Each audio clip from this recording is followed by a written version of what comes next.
When was the last time you thought about your breathing when speaking English? After all, breathing is an automatic process, right? When you run out of air, you breathe again. We usually don't pay that much attention to our breathing unless we have a cold or we're feeling short of breath. Maybe we're nervous or doing a sport or other activity like singing that requires breath support. That's why I'm here to remind you that breathing properly will help you speak English more clearly and confidently. Let's start off by talking about the simple act of breathing. Taking a few deep breaths will help you relax if you feel nervous or anxious when speaking. These deep breaths will also distribute more oxygen throughout your body, which can help you feel more energized and alert. Anytime you know that you're going to have to speak at length, whether that's in a social situation or when giving a presentation, be sure to pause and take a few deep breaths. Let's take a few deep breaths together right now. We're going to breathe in through the nose and out through the mouth. One reason that we breathe in through the nose and out through the mouth is that it helps us notice these parts of the body. Really sigh out that exhale at the end of your breath.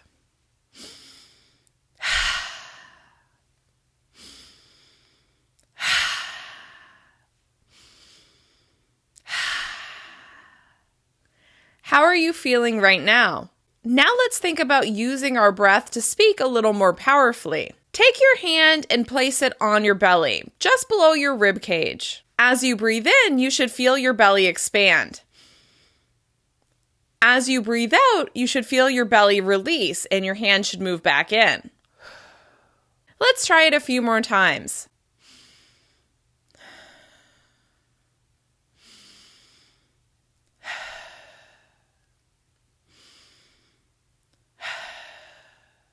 This deeper breathing while you're speaking will help you get more power behind your words. If you're finding these deep belly breaths a little challenging, you're not alone. A lot of people take more shallow breaths from their chest. This may happen because you're nervous and you're breathing more quickly, or it may just be out of habit. It can take some practice to start breathing more deeply. Remember, your body loves these deep breaths, so build them into your routine. Take a few moments every day for some deep belly breaths. In fact, you can take a few moments to breathe deeply right now. Hit pause on the video and take a few more deep belly breaths. I'm not going anywhere and I'll be waiting right here. At this point, you may be wondering if you should breathe through your nose or your mouth when speaking English. For most of us, it's more natural and more efficient to breathe through the mouth when speaking. If you feel a little uncomfortable about how you sound when breathing through your mouth when speaking, try this little trick. Try to relax the back of your tongue as you're breathing in. When you relax the back of your tongue when breathing in, your breath will sound a little quieter. It will sound less like you're gasping for air and more like you're breathing comfortably. Now that you understand the importance of taking deep breaths and you feel a little more relaxed, let's talk about how to breathe when speaking English so that you sound more natural, speak more clearly, and are more easily understood. If you've ever listened to a non-native speaker who has an awesome accent in English, you've probably noticed that they seem to be breathing or pausing in the right places. In other words, if you've ever wondered how to breathe in English, you're probably thinking about these natural sounding pauses or breaks in our speech. These pauses may seem subtle, but they play an important role in how we communicate and make our ideas easy to understand. Of course, these pauses give us time to breathe regularly so that we're able to keep on speaking. A simple way to think about where to breathe in English is to take a breath every time you would write a punctuation mark. When you come to the end of a sentence, question, or exclamation, take a full breath. When you would write a comma, semicolon, or colon, pause and take a small breath if you need it. Obviously, when you're speaking naturally, you won't actually be using any punctuation marks. Let's practice with a few examples. Listen to the examples and pay attention to where I breathe. The weather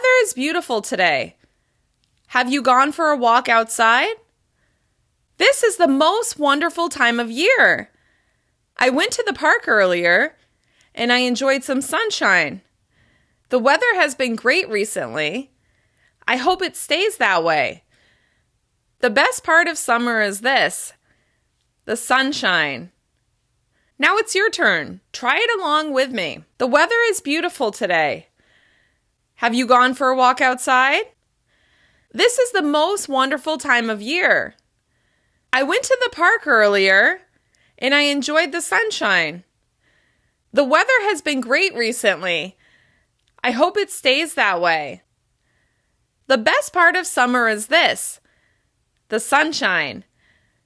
Obviously, when you're speaking naturally, you won't actually be using any punctuation marks. Instead, you're going to break your ideas into smaller, more manageable chunks, or what we call thought groups. If you want to speak more clearly, be more easily understood, and of course sound more natural, you want to work on pausing between thought groups. I find that when people are asking about breathing in English, they're actually talking about thought groups because you'll often breathe during these short pauses. In natural speech, we use a variety of sentences. Some are shorter. Others are a little bit longer with a few more details. At times, we string a series of ideas together in a sentence that seems to go on and on and on and on. If you waited to breathe until the very end of this idea, you would definitely run out of breath and you would probably pass out. That's one of the biggest reasons why we use thought groups. It gives us time to breathe. Let's talk a little more about why thought groups matter. When you use thought groups, you divide or separate your ideas logically. It makes your thoughts easier to understand because you're keeping key concepts together. The pause between ideas gives your listener extra time to process what you're saying. Without these pauses, they may get tired from listening so carefully to identify your main points. When you separate your ideas into thought groups, you're able to communicate your meaning more effectively. Now let's talk about how to use thought groups when speaking. As I mentioned a moment ago, a thought group is a chunk of language, about 3 to 7 words long. Don't get too concerned about the number. There are no specific rules for length. Your meaning is what's most important. Instead of worrying about how many words should be in a thought group, think about how you can divide your ideas for effect, emphasis, and clarity. To start thinking about dividing your speech, consider short phrases and grammatical clauses. You want to make sure you're dividing your ideas logically and you're not separating words that should stay together. For example, take this sentence. I've been speaking English for a long time. You don't want to break up that verb phrase, have been speaking. You probably don't want to separate the object from the verb, speaking English. And you definitely don't want to break up that prepositional phrase, for a long time. Then where would you chunk or break up that sentence? I've been speaking English for a long time. You're going to pause or breathe slightly after the word English. I've been speaking English for a long time. I've been speaking English for a long time. I've been speaking English for a long time. After the word English, you're going to pause slightly and perhaps take a micro breath. Try it with me. I've been speaking English for a long time. I've been speaking English for a long time. I've been speaking English for a long time. What else do you notice about these thought groups? You'll notice that one word in each chunk receives the most stress. This is what we call the focus word. That's why you may have noticed different levels of stress on content words. In this example, the focus words are English and time. I've been speaking English for a long time. Try it with me. I've been speaking English for a long time. You may also notice a slight rise in intonation after a thought group. I've been speaking English for a long time. I call this slight rise holding intonation because you're holding the person's attention and signaling that you're not done speaking yet. I've been speaking English for a long time. I've been speaking English for a long time. Let's try a few more examples. When I got to the park, I went for a walk, and then I read my library book under my favorite tree. Take a moment and think about where to break this longer sentence into thought groups. When I got to the park, I went for a walk, and then I read my library book under my favorite tree. When I got to the park, I went for a walk, and then I read my library book under my favorite tree. Now try to identify the focus words.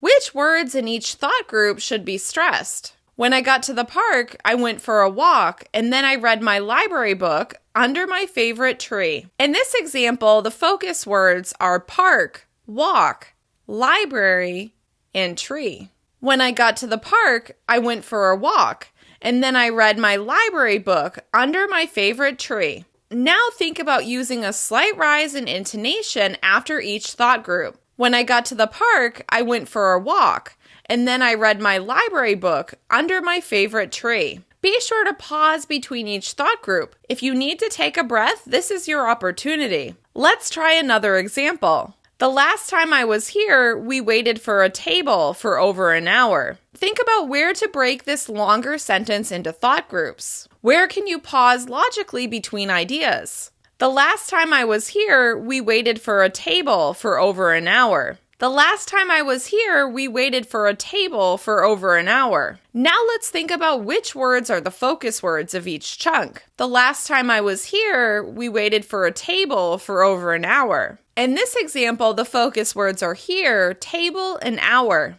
The last time I was here, we waited for a table for over an hour. Be sure to stress or emphasize the focus word in each thought group by making it the longest, the loudest, and the highest in pitch in that particular chunk. The last time I was here, we waited for a table for over an hour. You can hear me hit one word in each thought group with more emphasis. The last time I was here, we waited for a table for over an hour. Remember to include a slight rise in pitch after each thought group. You'll use falling intonation at the end of the sentence. One more time. The last time I was here, we waited for a table for over an hour. Let's look at one more example. After you finish the project, give me a call so that we can celebrate with dinner and a movie. Take a moment and think about where to divide this sentence into thought groups. Where is a logical place to pause in order to keep ideas together? After you finish the project, give me a call so we can celebrate with dinner and a movie. After you finish the project, give me a call so that we can celebrate with dinner and a movie. Now think about the focus word in each thought group. Which word should receive the most emphasis? After you finish the project,